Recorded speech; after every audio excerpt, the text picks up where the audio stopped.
So ఇప్పుడు చూసుకుంటే మీరు మీ చిన్న అబ్బాయి ఆ, ఇంట్లో చేశారు. ఇది ఈ ఇంట్లో ఎప్పటి నుంచి ఉంటున్నారండి? 2016. 2016 ఈ ఇంట్లోకి వచ్చి. ఆ, ఓకే, అంటే మీరు అమెరికా నుంచి వచ్చిన తర్వాత ఆ. పిల్లల దగ్గర ఒకసారి కాదు, అమెరికా 10 సార్లు పోయాను ఇప్పుడు. అంతకుముందు ఎక్కడ? నల్లకుంటలో ఉండేవాడు. నల్లకుంటలో. ఓకే. సో ఇప్పుడు ఏంటి మీరు మీ వ్యాపకం ఏమన్నా పెట్టుకున్నారా? ఎక్కువగా అంటే ఇప్పుడు రాయటం కూడా మానేశాను. ఓకే. ఎందుకు, చదివేవాళ్ళు లేరు. పుస్తకాలు కొని చదివేవాడు. దానికి కారణం టీవీలే. అవును, ఇప్పుడు అంతా ఇవి వచ్చిన తర్వాత టీవీల నుంచి మొబైల్స్కి వెళ్ళిపోయారు. అవును. దీనివల్ల ఏంటి, మనం రాసి నేను క్రియేటివిటీ అంటే ఎవడు పట్టించుకోవట్లే. ఏవో చిన్న చిన్నవి చేసి ఇన్స్టాగ్రామ్ అంటారు, రీల్స్ అంటారు, మీమ్స్ అంటారు. నిజమే, మీడియాని ఎంత ఫాస్ట్గా చేయాలో అంత ఫాస్ట్గా చేశారు, కానీ దాని విలువ పోతుందని అంటే ఏది చూపించాలి, విలువ గౌరవం కూడా అంటారా? అదేగా విలువ అంటే అదే. ఏది చూపించకూడదు, ఎవడికి దోచింది వాడు తీసి చూపించేస్తున్నాడు. తప్పని నేనంటే అది వాడికి సరదా. చూడమని నిన్నేం వాడు బలవంత పెట్టట్లేదు. గతంలో వార్తలు అంటే వాస్తవాలే ఉండేవి. అవును, ఇంటర్ప్రిటేషన్స్ ఏమి ఉండేవి కాదు. ఇవాళ అసలు వార్త ఉండదు, వ్యాఖ్యలే ఉంటాయి. మీరేమన్నారు, సాయి ఏమన్నాడు, చందేమన్నాడు, వెంకటరాయ ఏమన్నాడు, అసలు వార్త ఏంటి? సో ఇవాళ అలా మారిపోయింది. వార్త స్థానాన్ని వ్యాఖ్యలు చేసి దీనికి తోడు వాళ్ళు సమయానికి పోటీ పడుతున్నారు. 10 నిమిషాల్లో 100, 50 నిమిషాల్లో 50. ఇది అవసరమా? అంటే నా దృష్టి, నువ్వు చెప్పేది స్పష్టంగా వివరంగా అవతల వాడికి అర్థం కావాలి. ఎక్కిరించట్లేదండి, నేను అర్థం కాకే చెప్తున్నాను. అలా అయిపోయింది. ఒక విధంగా బాధతో చెప్తున్నాను.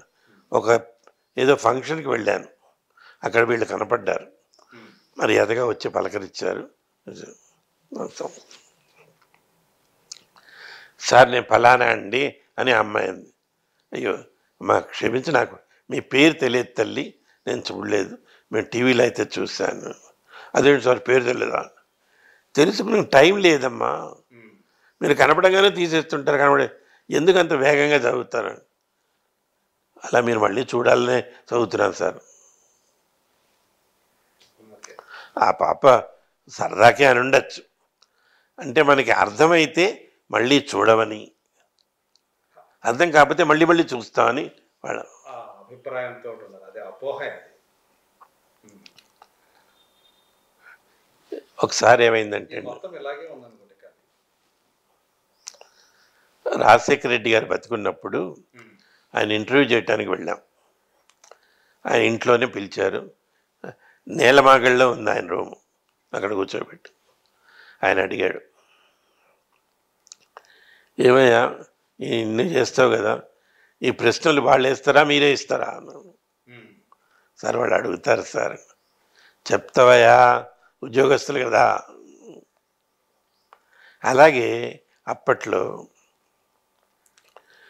ప్రజలతో ముఖ్యమంత్రి అని చేసేవాళ్ళం.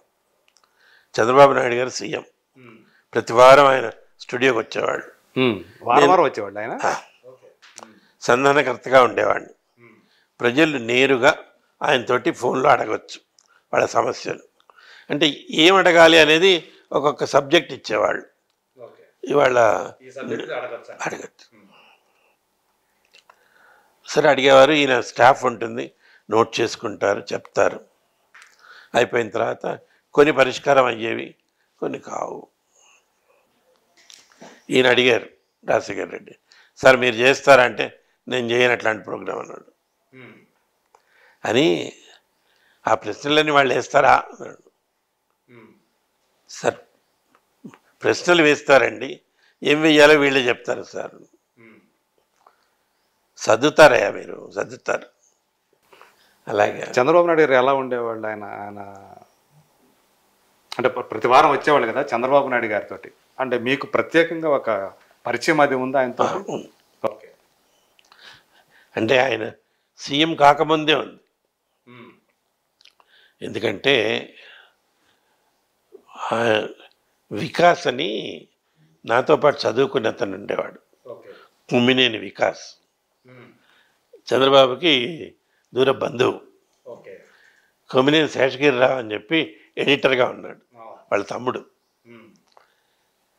ఇతను చంద్రబాబు నాయుడు ఫస్ట్ అంజయ్ గారి మినిస్ట్రీ అయ్యాడు.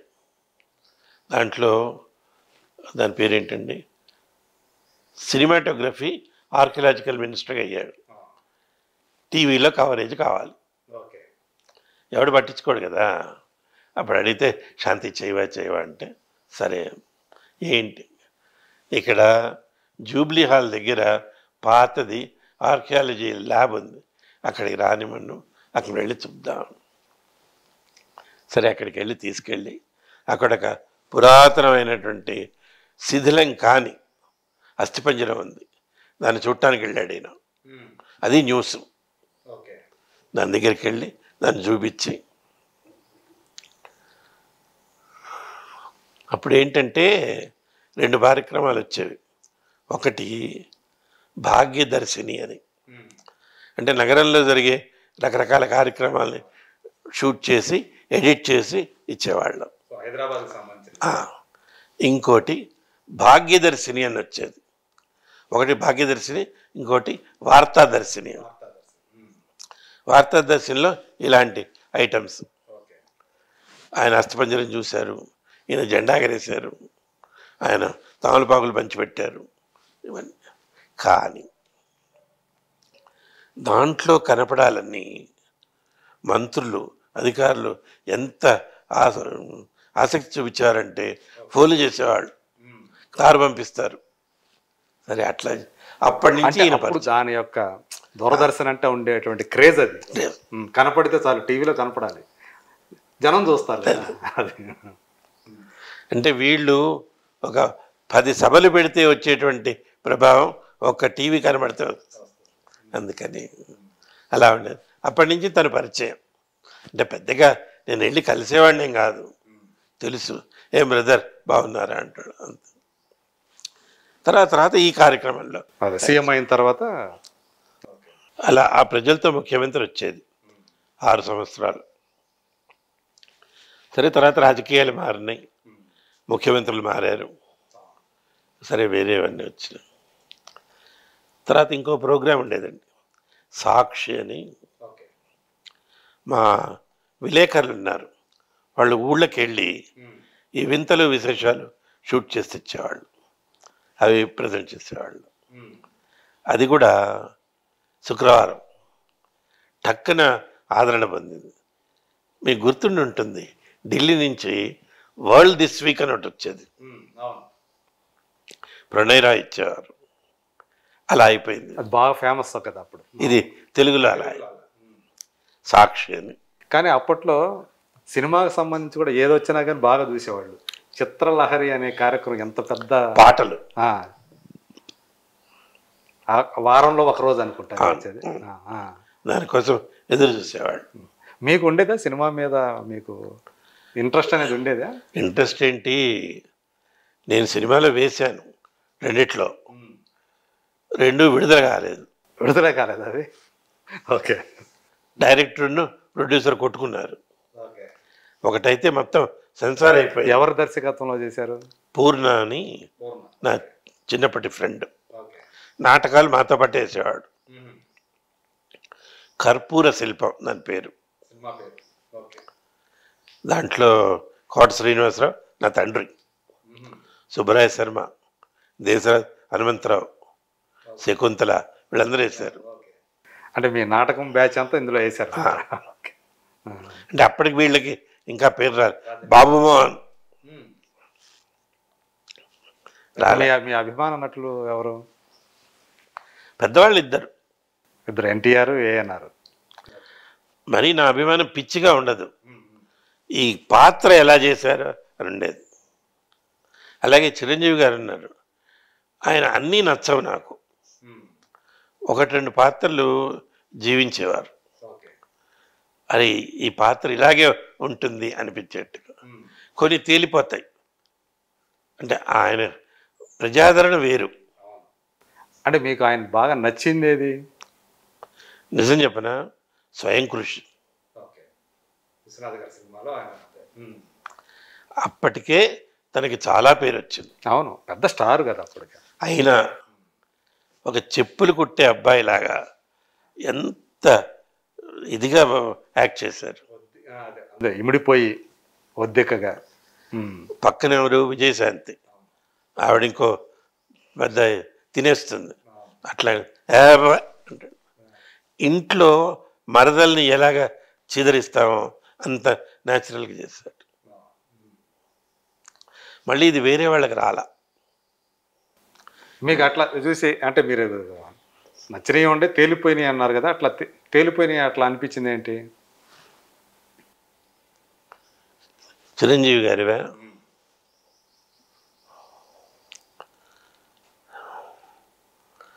ఏదో ఒకటి ఉందండి, త్రినేత్రుడు అని ఒకటి, తర్వాత ఆపద్బాంధవుడు ఒకటి. అవును, అది ఆపద్బాంధుడు మళ్ళీ విశ్వనాథ్ గారిదే తన్నింది అది. దాంట్లో ఈవిని కూడా తెచ్చారు కదా, మా మీనాక్షి శేషాద్రి. మీకు అది అందరు నచ్చలేదు ఆ సినిమా అంతగా? అంటే కథే అటు ఇటుగా ఉంది. దాంట్లో ఈయన పిచ్చివాడు అంటాడు, అదంటాడు, ఇది పిచ్చివాడిగా యాక్ట్ చేస్తాడు. అంటే ఆమెకి మతి భ్రమిస్తుంది కదా. మనకేంటంటే మొత్తం కృతకంగా ఉందని తెలిసిపోతాను. నేను ఇందాక స్వయం కృషికి ఎందుకన్నా అంటే ఎక్కడ చిరంజీవి గారు ఓవర్ చేసినట్టు అనిపించదు, కానీ ఆపద్బంధవుళ్ళు అనిపిస్తుంది. ఆయన హాస్పిటల్లో ఆ గ్రిల్లు ఊపేసి ఇచ్చేస్తారు. అది అంటే విశ్వనాథ్ గారిని తప్పబట్టడం కాదు, నాకు నచ్చలేదు. ఇంకోటి ఏదో ఉందండి, సంజీవ్ కుమార్ వేశారు హిందీలో, దొంగమొగుడు ఏదో. దొంగమొగుడు అంటే మళ్ళీ ఈయన మళ్ళీ ఎక్కువ పాత్రలు, అది మన యండమూరి గారి నవల ఆధారంగా చేసింది కదా, నల్లంచు తెలచెర ఆధారంగా చేసిన సినిమా అది కాదు. సంజీవ్ కుమార్ వేశాడు,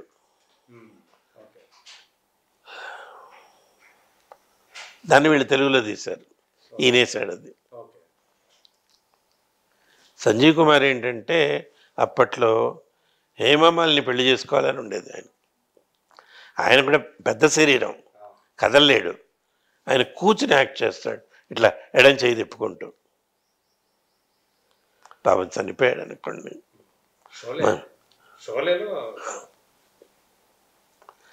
వీళ్ళిద్దరూ నిలబెట్టి కడిగేశాడు, ధర్మేంద్రను అమితాబ్ని. అది టాలెంట్ కదా. అలాగా